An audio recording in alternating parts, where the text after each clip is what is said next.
You've referred Dr. Fauci for criminal prosecution to the DOJ. I'd just love to get your overall assessment. One, of this remarkable clip. Why is he shaking? And then two, what's going to happen to Dr. Fauci? Well, the exchange where he does lie to Congress is over gain of function. This is where you take two different viruses, combine them, or combine the genetics for them, and you create a new virus that doesn't exist in nature that increases its transmissibility to people, or its infectiousness, or its lethality to people. And he's saying, no, we never funded this in Wuhan. They did fund it, and it was gain of function. We now have private emails that were discovered through FOIA, Freedom of Information Act, that show that he knew that he had done this. And so the reason I think he's shaking is he's concerned because he's been caught in a lie. And we're not done. I referred him twice for criminal prosecution in the Biden administration. I've referred him once for criminal prosecution to the Trump DOJ.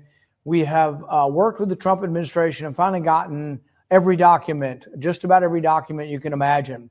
We've been going through these for months now. We found evidence that he destroyed federal records and he directed others to destroy federal records. These are separate crimes. Now, there's a question whether or not his pardon will cover that. And we've asked him to come and testify. And people say, well, why do you ask him? Why don't you make him? Because the way the process works is you ask people first, and if they will testify, then you don't have to subpoena them. If you do have to go to a subpoena, then there may well be a court challenge, and we have another battle that we have to fight as well. So right now we have asked him for information about his conversations and his use of non-governmental means of communication to do federal work.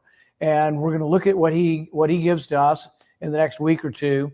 We're going to see if he will voluntarily come in and testify. But if he doesn't, we will subpoena him. So our hope is that we get a voluntary appearance. But at the very least, he's going to have to answer our questions concerning gain of function, but also destruction of records. If you'll recall, when they brought in one of his colleagues, a David Morenz, who worked with him at the NIH, Fauci acted like, oh, never knew him, hardly ever saw him. We have dozens and dozens of emails over years between the two. And Morenz was the one who said, oh, yeah, we had this FOIA lady over there who taught us how to avoid searches and requests.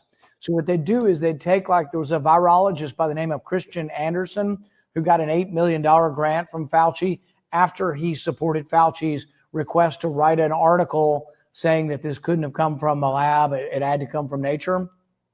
What they did with Anderson's name is it had a bunch of S's in it.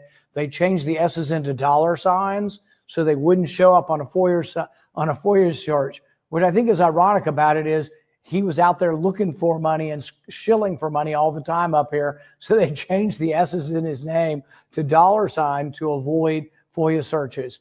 There are a lot of shenanigans going on. Things that really, you talk about Watergate or you talk about scandals, they all pale. The COVID cover-up, I wrote a whole book on this, Deception, the Great COVID Cover-Up, because there's never been a cover-up more thoroughly documented, because we got most of their conversations, we got most of their emails, and we've seen them behind the scenes saying, oh my goodness, I'm pretty certain this looks like it was manipulated in a lab and came from a lab and not nature. Almost simultaneously, they're saying in public, no way, you're a crazy conspiracy theorist if you think it came from a lab. So publicly saying one thing and privately the other, probably so remarkable to ever catch somebody in such a cover-up.